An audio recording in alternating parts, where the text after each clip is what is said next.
the economy is not in perfect shape. So the best we could do is to get creative. And there are people all over Africa doing just that. So I'm going ghost to ghost to hear personal stories of people who beat their hearts, took advantage of technology to start their own successful businesses from ground up. Follow me on this journey. This is the Startup Show. Lagos, the commercial heart of Nigeria, is home to over 17 million people, with hundreds of companies, industries, government parastatals, and banks. Putting this together makes it difficult to move from one place to the other. But with the new technological ways of picking a taxi, it has become more comfortable, fast and easy to move around the biggest city in Africa. The Startup Show got up with one of the new taxi apps in the States, Afro. Afro is a fascinating way of booking a taxi. Simply go to the app, insert the location you wish to go to, and watch your driver arrives in a few minutes. You could even adjust pricing, pay with cash, or sit back to enjoy your cashless journey. Afro is also providing jobs for Nigerians who wish to go into cab service business. Aniedi Udobong, Afro General Manager, agrees to sit down with us to tell us more. You certainly want to be with us on this one. Let's go hear the story. These yellow guys are people who are ready to take jobs. The green ones are people who are currently taking a trip. There's a passenger in the vehicle. So the idea is that when we become successful, we just begin beep, beep, beep, beep, beep, beep, then we can now turn it off. And then, okay, yes, we have a business.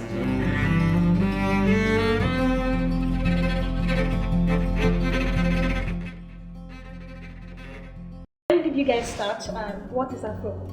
Okay, so Afro is about 2 years old. We started in 2014.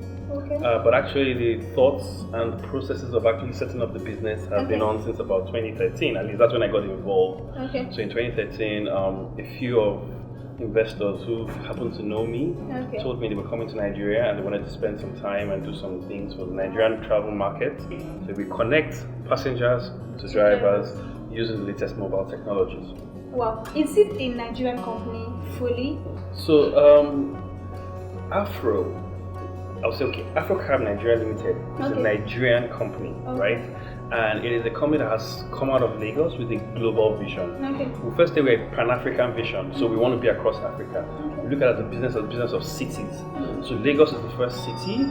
Lagos is where we feel that if you know, like I say, if you can drive in Lagos, you can drive anywhere. Exactly. So we feel that if we start a business in Lagos and it's able to break ground in Lagos, then probably we can break ground anywhere across the world, but particularly in Africa. So we're really focused on Africa. We're a company run by Nigerians, financed by Nigerians. Well, there are a few people internationally who would see what maybe an investor is doing and say, look, I want a piece of the action in Nigeria. Okay, here's $1 or here's $1,000. Let me be part of it. But it's primarily driven by Nigerian entrepreneurs. It's a very Nigerian company with a global vision. Okay. So how does it work? It's supposed to be like magic, right? so if I come and start explaining all that to you, it takes a little bit away from the magic. But basically, we now have smartphones, and these are smartphones are like computers. They have GPS. GPS is like global position, so it knows where you are. You have Google Maps, which shows you the name of a street or things or where you are. So basically, this smartphone application takes Google Maps, takes your GPS, and it can locate exactly where you are to make the process easy. So we know where you are. You tell us where you want to go to. We have an algorithm, a very simple one, that kind of calculates the price for you. But we know that in Nigeria, people like to haggle, people like to negotiate. For instance, if I go from Ikoyi to Ikeja every day and I'm paying 1.5, I'm paying 2.5. If one mathematical algorithm comes down and tells me that this thing is 4,000 naira, I don't want to hear. My own is I have 2,500 naira, and I want to find that driver that knows that 2,500 naira is a good price. Take me to Ikeja.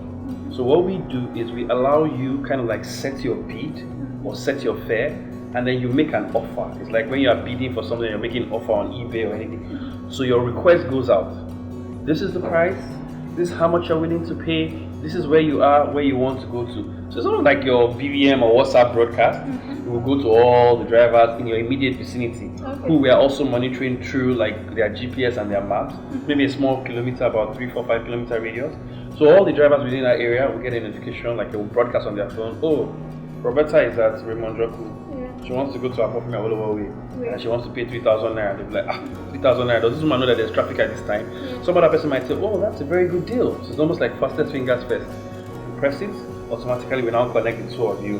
Looking at your map, you see where you are, you see where the driver is. Ideally, people are already very close to each other. Because from the time when we located you and the time we sent out your broadcast to a small location, you're next. So, matter of 2, 3, 4, 5 minutes, the driver should walk up to you. What we encounter is that these things are not perfect. Technology always has bugs. So we also do a lot of training and operations to kind of like guide the drivers.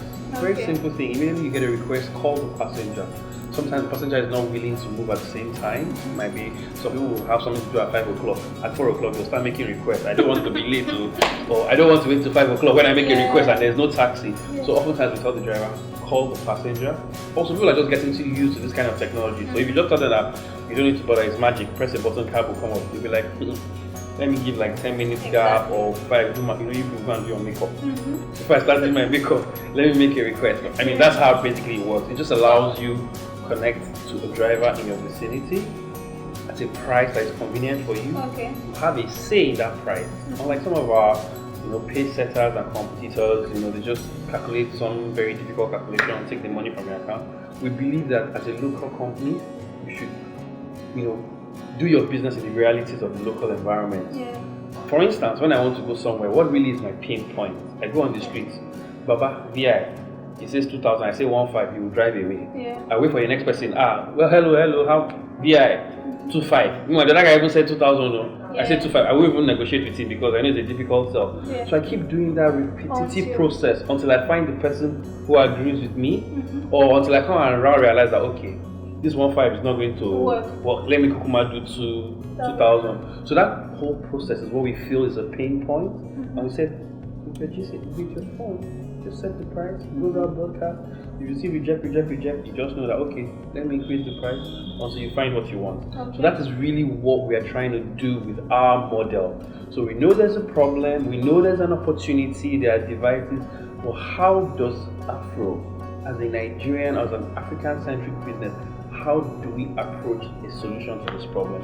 That's what our business model is about. Well, your drivers have to be really techy to know all of this. Okay, so you see, this is the very good point. So you see, these are the realities of doing business in Africa. So if you go and bring a technology from outside, something like what we did initially when we thought we could get to the market very fast. Drivers here will open their map, and when they open their map, they see that you are up, which is north. And they don't know that north can be downhill. So they'll just see somebody's on top of them and they start driving up the hill. Do you understand? So explaining to them about map reading is a problem. First of all, some of them have feature phones, they don't have smartphones. So the first time they ever get involved in smartphone on Android is when they come to Afrocabs or when they come to Afro or any of like Easy Taxi or Uber. That's the first time of really holding a phone that has map and data plan and all that. Then the challenge comes. You buy somebody an Android phone. You know how it is with Google Play. You need an email address. In fact, a Gmail account. Some of them have Yahoo.com account, and before you can give them a phone, and you just have to get them even email address. So the challenges we've had, especially in the early days, teach them how to use a phone, teach them how to use touch screen, teach them how to use map. Open their first email address. They will even want you to keep their password and write the I mean, we've had all sorts of issues, but there's a different category. You have some drivers who are young, who are savvy, like me and you. Some of them are even telling you, I mean, you have interaction with them, they tell you, why am I even working in a bank? In fact, I make 60,000. If I come and drive myself, I make 2,000 or 3,000 a day. I'm better off. And I work on my own time. So there are different categories of drivers, different categories of partners, different categories of, even sometimes you have a corporate fleet. Somebody who has 5 cars or 10 cars, and he's managing them with operations manager, secretary, everything. When you get that kind of customer walking to your office with 10 drivers, you know you're in business. Those ones have trained them, they monitor them, they maintain their cars very well, you know, their driving tests. So yes, we've had a little bit of challenges around the literacy or the level at which these drivers come to us. But overall, I mean, in the last 2 years of this business, it's been improving. I see that. So you guys, what does it take? Do you guys have taxis? No. Okay, it's just individuals. What kind of car? So we don't own cars, first of all. Okay. We completely stayed out of. We don't want to compete with our partners and our drivers. So that also means that, for instance, we take a 10% commission. Okay. So if I want to make 10 naira, I must give a driver 100 naira. Okay. If I want to make 1 million naira, I must give our driver network 10 million naira. So it's a lot of effort for us. So that makes them know that for us to succeed, maintain this beautiful office, pay salaries, we must put money in the network. We must find passengers, we must find companies to use. So we're not like using our own cars or anything, no. We use them. What kind of cars do we have? We do accept taxis, but we have minimum standards. What are the standards? So standard, first of all, it must be AC. Let's do the Nigerian one. It must be an air-conditioned car. We have, Air-conditioned car. We also set a bit of limits around year. What year? So we started at 2008, but now we've relaxed it to like 2003 because there's this car they call Big Daddy. Toyota. It's really much. It's very much in the market. You see it outside the hotel. You see it outside the airport. And so people come in. The comfortable car, it's spacious, air conditioned. So we have no problem with that. As a matter of fact, we do sometimes accept the 1999 cars, the one they call pencil light. Those pencil lights. Those cars are clean. If you have a clean one with a very courteous driver, me and you won't have a problem. Even if we're going to go and see Buhari or Ambode and it's Amana tight, you will enter and then you can go. You could come out and you look like a responsible person. So we do make a few concessions. But generally, the newer the car, 2008, 2010, the better. The ACs will work better. You're not going to break down. So those kind of things. So we look at those standards. We do all normal checks, tire, wiper, they'll bring the car for you guys to check. Absolutely. So the way it works is that you can download our app as a driver, sign up yourself, but you are unverified. Until you come to our office or we send a representative to you, we'll check out your car, be sure you know how to use the app, know how to do our code of conduct, what to say, what not to say, how to differentiate between cash and bank jobs. When we're satisfied with all that, then we allow you to become a full-time driver. So if you're unverified, no jobs. Okay. If you're an unverified driver, you downloaded our app, register yourself, we don't know you. We can't entrust our passenger safety to you. Okay. So until you verify, let us know who you are. Even sometimes guarantors do background checks on you. You can't drive on our car. And we are just going somewhere in Ikoyi, trying to check out how they work. The taxi was just called a few minutes ago and is here already to take us. So let's talk to the driver. Well, I joined Afrocabs about a month ago, Okay. What has been the experience like working for the company generally? It's been good. The experience has been good compared to every other taxi company that I've worked with in Lagos. Okay. One of the reasons being that Afro, they settle the price before they send you to pick the customer, so you don't have to argue with the customer at all. The customer already see what is to pay, what he or she is to pay, and the driver sees it too. So there's no this usual argument of you are supposed to pay me 3,000, you are giving me no. The driver sees the amount, the rider sees the amount. So it's a very good innovation. The experience has been good generally. Wow. Wow. How many times do you go in a day? You mean trips? Like how many trips? trips? How many trips? Well, it's the fastest finger. So and we wish that something they could develop the app more to be, if it's this driver you want to do this job, let the driver pick it. Okay. Like compared to some taxi company in Lagos that I know. Well, sometimes a day go up to 5-6 trips.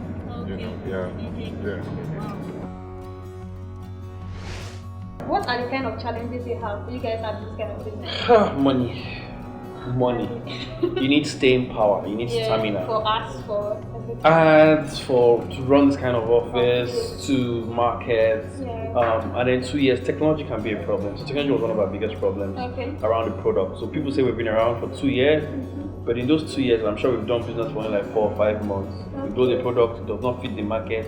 You buy one, it does not fit the market. You go and build it, it does not fit the market. So sometime in August last year, we decided to build in Nigeria. It was a tough decision, but Nigerian technology scene is maturing, and I think it was one of the best decisions we made. So finding the right technology, finding the right talent, so the challenges of finance, technology talent, and we have some very big competitors.